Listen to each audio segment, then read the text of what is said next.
Shio, welcome to Cherokee Now. Today we have Kallup McCoy joining the show. Welcome to the show, Kallup. Let's talk a little bit about yourself. Tell me about your past here, where you're from, and who some of your family are.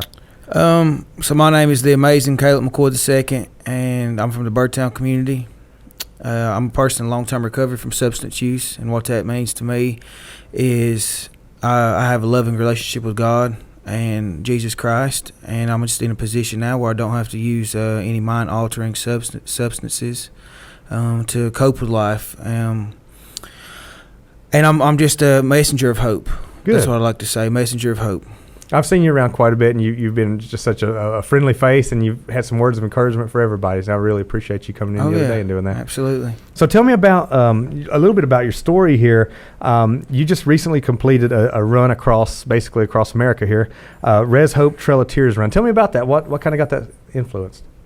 So whenever I got out of jail on August 24th, 2017, I wanted to apply for the removal ride. Uh-huh. And finding out during the process, the application process, that if you have a felony conviction on your record, they automatically exclude you.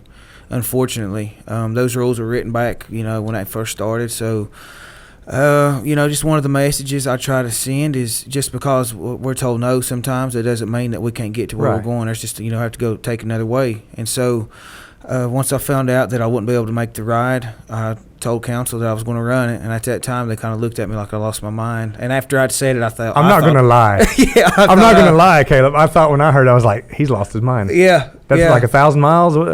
Yeah. It was. I got to run the bench route, and nobody's ever done that before, and so I wanted to do something, just be a trailblazer. Okay. So tell me about the experience. Where did you get started off at? Did you train leading up to this? I trained when I got out of jail. I hadn't, I'd been suffering from addiction for 14 years, and I hadn't been doing anything but drugs for a long time. Right. Not taking care of my body. I overdosed 6 times. So I got out of jail, and I just, I changed my whole mindset. You can't change the way you act till you change the way you think. That's right. And so I started doing everything is the total opposite that I'd been doing. Okay. And so I started training really rigorously, just barbaric stuff, just going out and just running, just ungodly amounts of miles. And I done an Ironman 7 weeks after I got out of jail, and I just started getting into marathons. And what's going on in your mind in jail? Like, is that the turning point? Is that something you were like, I've got to do better? Yeah, that's where I found recovery. That's when I found the Lord, and I turned my life around. I started reading the Bible and renewing my mind, and just setting some goals. Okay. Setting some goals. And for that myself. wasn't the first time, right? I mean, have you tried to recover out of that before? Was there other failures? Honestly, no. I'd never tried to recover. Really? Before. Okay. Yeah. That was it. It was the first time, and by the grace of God, I got So it. I mean, you're going through this for, you said 14 years. 14 years, yes, sir. And then it was just the moment in jail. You were just like, I had a radical conversion in jail. I was crying out to God and asking Him to give me a sign. That my dad had passed away from cancer in September 19th, 2014, and so I was crying out to God to give me a sign that my dad was still with me. And as soon as I lay my pen down, a pastor walks in. It's got the same clothes on my dad used to wear, like watch turned the same way. He shook my hand the same way my dad used to, placed his left hand over ours, and winked at me and said, "I love you, son." And it was like my dad was visiting me. I got you. Yeah. So there's a certain comfort that kind of triggered that. Oh, yeah. A certain just connection that reestablished in your life, and it said, I got to honor that. Oh yeah. I was just crying out for that sign, and he gave it to me, and it comes in the strangest ways, I'm sure, for everybody. Everybody has a different, I'm sure, a trigger point where it's like, that was the moment I tried to turn my life around, and again, we talked about this before the show.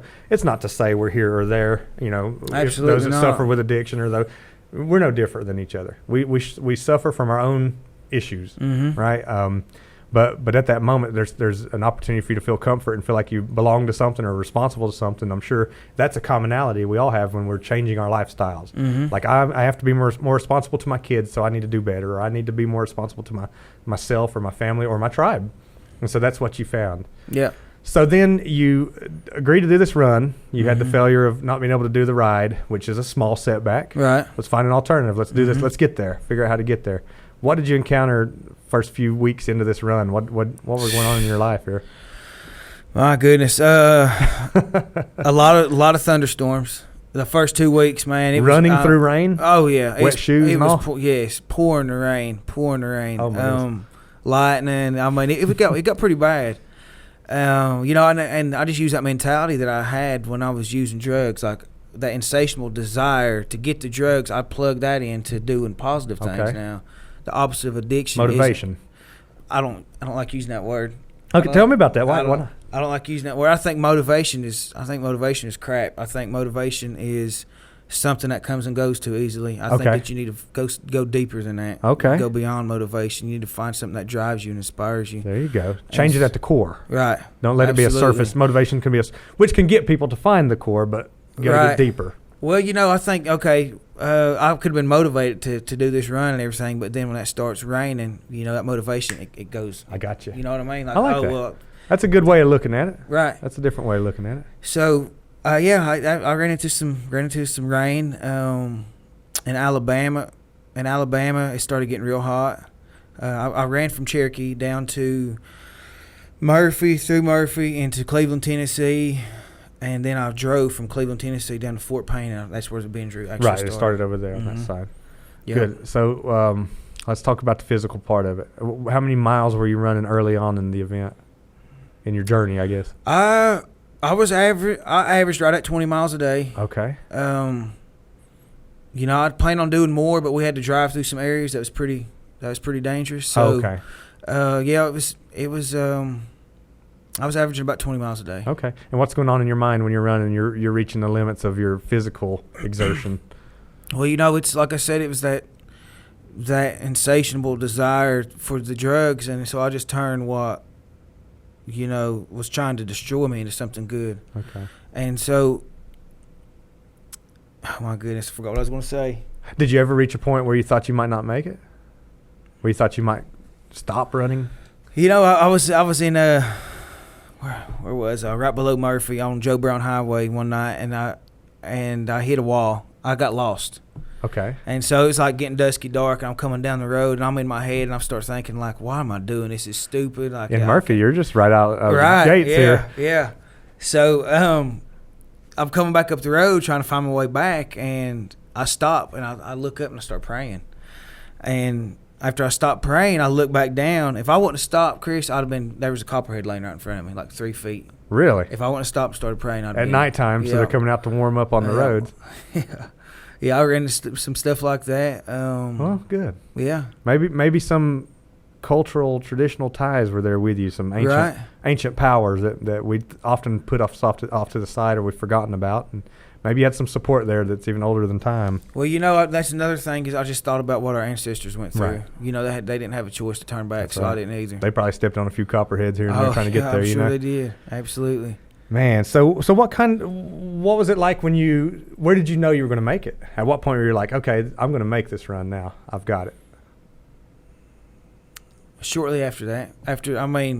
When I got into Alabama and I started running, as soon as I picked up on the actual binge route down there, I knew it. I knew it in my spirit. Okay. I knew it in my heart. I'm going to do this. So you got past the hardest phase, which is right off the bat. Right off the bat. Probably very similar to what someone who's addicted to someone has to go through with like the withdrawal phase, and right. Yeah, that's the harder, right off the bat. That's the hardest part, and that's the truth with diets or anything. Mm-hmm. I mean, anytime we're trying to change our life, it's that immediate like, well, I'm not used to that, or I'm not comfortable with that. Right. I'm missing something. But if you can get past that, it's often the easier route, would you say? Oh, yeah, there's greatness on the other side of suffering. Good. For sure. Good. So then what was it like to arrive in Oklahoma finally? Oh, my goodness. It was, we had a good reception there. Some of our leadership come out there and met me. We had Cherokee Nation, UKB, and actually when I come into town, I had a Cherokee Nation flag and a UKB flag. And I just thought that really spoke volumes to how, like you were saying, we shouldn't be looking at each other like, oh, you're from this tribe, you're from that tribe. Right. We're all Cherokee. Yeah. And so whenever we look through those kind of eyes, we love on a deeper level. It is. We don't fall short of the mark. Whenever we start judging people for their experiences or their circumstances, we fall short of the mark. That's true. That's true, and that's not very tribal of us. That's not very Cherokee of us to start to separate each other out. I feel like we're a very inclusive tribe historically, so let's figure out how to do that, especially in things like as we're talking about recovery or changing your lifestyles or just accepting people as how they are. It's about pulling each other closer. So now that you've done it, reflecting back on it, are you glad you did it? Oh yeah. Oh, absolutely. I'm trying to change that perception of somebody that I don't like using the word addict because I think you're casting somebody out, and it brings so much stigma. So just people that struggle with substance use or mental health issues, just trying to show people that hey, we're capable of doing some amazing things as well. Right. We just need that support and that What love. struggle have you had? Have you had a lot of amongst your peers and amongst the community? Have you struggled with that personally? What's that? With just the folks looking at you in a certain light. What would you like to say to that? Who are you today? Well, for so long we have to. We're told, society tells us that we're addicts or we're drunks or we're druggies or felons or whatever. What might have you there, and so you're more than that. You're worthy of being loved. You're valuable. You're amazing. We're all made different. I mean, there's not another one like us. And so I think that's why I always tell people, when I come up to them and I have an opportunity to say, hey, you're amazing. It's amazing what that can do to somebody, because we don't ever know what somebody else is going to. We talked about that earlier, about how sometimes the simplest gesture can really go a long ways. Now, for most people, it's, hey, how you doing? How you been? Handshake, no big deal. Mm-hmm. But for somebody that's really struggling with something, or somebody that's in a particular place in their life, that can go a long ways. Oh, yeah. Especially if we're just talking about what's those triggers for maybe recovery or maybe changing your life. That could be some of that fuel to get to the core of who they are, to give them value, to say, they like me. That gives me value. I want to do better with myself. I want to change who I am. They sit up a little straighter. They start smiling, right? Hey, if it's even just for a moment, even if it's just for a moment, maybe it's not going to change their whole lives. But if we can change a moment of somebody's life and get them on a different path, man, that's valuable, right? Yeah, we can't put enough money. You can't put a dollar value behind that, right? And talk about programming and healing people and whatnot. I mean, but if you can it's free. Just to say something nice to somebody, and that can be so valuable. That's such a free resource. So what are you doing now to promote your message? What's going on in your life today?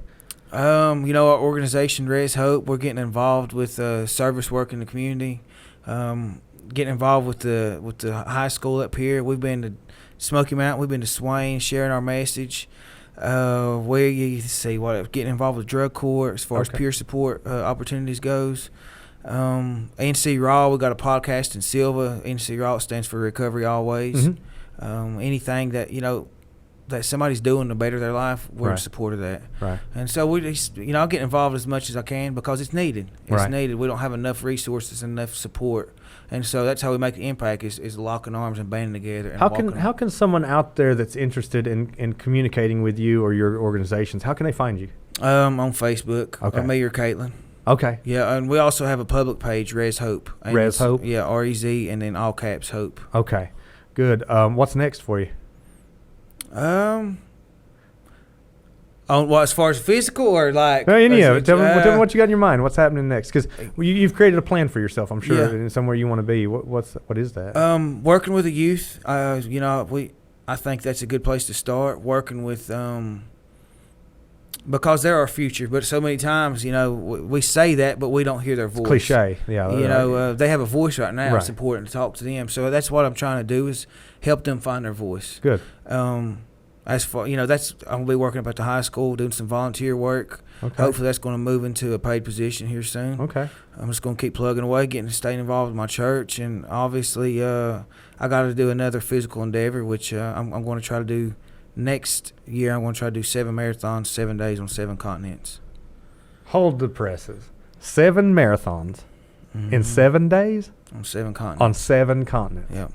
Wow. That's quite an endeavor. Yeah. Well, I wish you the best of luck there, and however we can support you, let us know. Come on the show, and let's talk about any efforts for fundraising or anything that we can do to help you get to that. I'm sure that's quite the task. Oh, yeah. That sounds exciting. I want you to come back on, and I know there's so much more that we can dive into with these kind of discussions. I want you to come back on at some point, and maybe we get a few people to come on to talk about some of these things more in depth, because our community struggles with some of these things. It's about knowledge and education, and again, I think at the heart of all this it's about love and caring and understanding. Like, how can we all come together and find out how we can help each other? Should we all want to get that kind of help, or whatever that be? If someone's struggling with something, how do we understand that? Because there's different different messages that have to go out to the caregivers, the people that love those folks. There's different messages for the folks that are in the middle of it. And what are all those different messages? Because there's no one answer to any of it. And you know, some people don't want an answer or want to do anything different. That should be fine also. We live our lives. So long as we're not hurting each other or doing anything outside the lines, live your life. But I really appreciate you coming on, and congratulate you on your run. That's quite the task. Do you miss being out on the road? Did it bother you at any time when you got back and you were like, man, I kind of miss running? I do. You still run? Oh, yeah, I do. Man, the people in Oklahoma, they were amazing. Good. They made us feel right at home, and we're going to go back out there and possibly have a Rez HOPE recovery house out there as well in the future. So, good. Where do you see yourself in 10 years? Where do you want to be at? Have you closed your eyes and thought, like, 10 years from now, where am I going to be at? Yeah, I have. Where do you want to be? Tell us about it. I could see myself definitely as a council member or maybe the chief. Okay. So you want to get involved in leadership. Yeah, absolutely. Good. That's a great goal, and it's something that we need a lot of help with in this community. We need people to step up and want to help and be a part of that. So that's a fantastic goal, and I wish you the best, on reaching any of your goals, and anybody out there that can get any energy from you or your message, that's a valuable thing. All right. I appreciate it, Chris. Well, I appreciate you coming on. Thanks for the opportunity. Absolutely. Thanks for joining us. That'll be it for today. If you're listening at home and would like to comment on the show or ask any questions regarding what we've discussed today, please comment on our EBCI Cherokee Now Facebook page at facebook.com/Cherokee Now. We'll see you again soon. Data Dog, I think you.